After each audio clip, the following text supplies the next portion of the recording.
Hello guys, welcome to my channel SB facts. Guys, వీడియోలోకి వెళ్ళే ముందు మీరు నా ఛానల్ను సబ్స్క్రైబ్ చేసుకొని దాని పక్కన ఉన్న గంట సింబల్ని ఆన్లో ఉంచుకోండి. జనవరి 15, 1947న లాస్ ఏంజల్స్లోని 3800 ఎస్ నార్టన్ అవెన్యూలో బ్లాక్ డహీలా యొక్క అవశేషాలు దొరికాయి. బాడీ సగానికి కోసి చాలా కుళ్ళిపోయి రక్తం కారడంతో ఆ మృతదేహాన్ని గుర్తించిన మహిళ ఆ శవాన్ని బొమ్మ అని భావించింది. ఆ అమ్మాయి ఫేస్ నుంచి చెవుల దాకా 5 సెంటీమీటర్స్ కట్ చేశారు. అంటే ఒక పర్మనెంట్ హారర్ స్మైల్లా. కానీ కింద ఫ్లోర్లో ఒక చుక్క బ్లడ్ కూడా కనపడలేదు. దీనితో ఏం అర్థమవుతుంది అంటే ఆ హంతకుడు ఆ అమ్మాయిని వేరే చోటు చంపి ఇక్కడ తెచ్చి పడేసి ఉంటాడు. ఆ అమ్మాయి దొరికిన 9 రోజుల తర్వాత మ్యాగజైన్స్ మరియు న్యూస్ పేపర్ల నుండి వ్యక్తిగతంగా కట్ మరియు అతికించిన లెటర్లు ఉపయోగించి ఆ కేసును టేకప్ చేసిన డిటెక్టివ్కి ఒక కవర్ను పంపబడింది.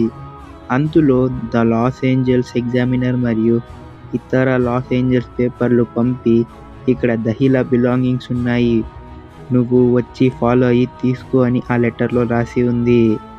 వాగ్దానం చేసినట్లుగా ఎన్వెలప్లో షార్ట్ సోషల్ సెక్యూరిటీ కార్డ్, అలాగే బర్త్ సర్టిఫికేట్, ఫోటోగ్రాఫర్స్ మరియు కాగితం ముక్కలపై రాసిన పేర్లు, అలాగే ఆమె అడ్రస్ బుక్ ఉంది. కానీ ఆమె అడ్రస్ బుక్లో పేజెస్ అన్నీ మిస్ అయిపోయి ఉంది. ఆ కవర్పై మార్క్ హ్యాన్సన్ అని పేరు కూడా రాసి ఉంది.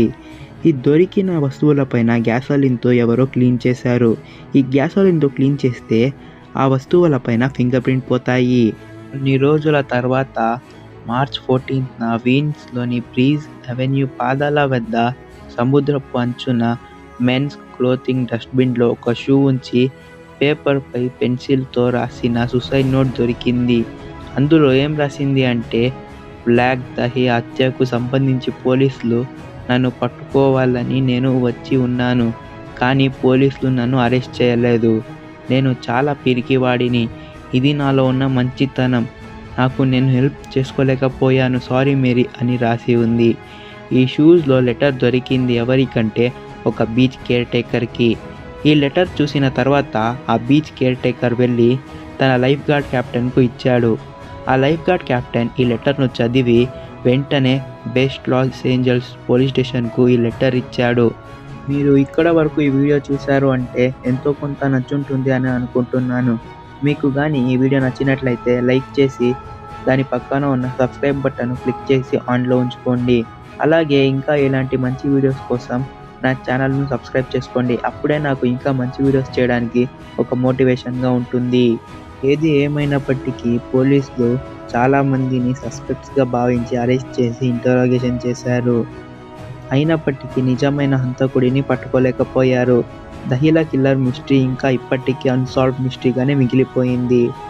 మీరేమనుకుంటున్నారో కింద కామెంట్ చేయండి.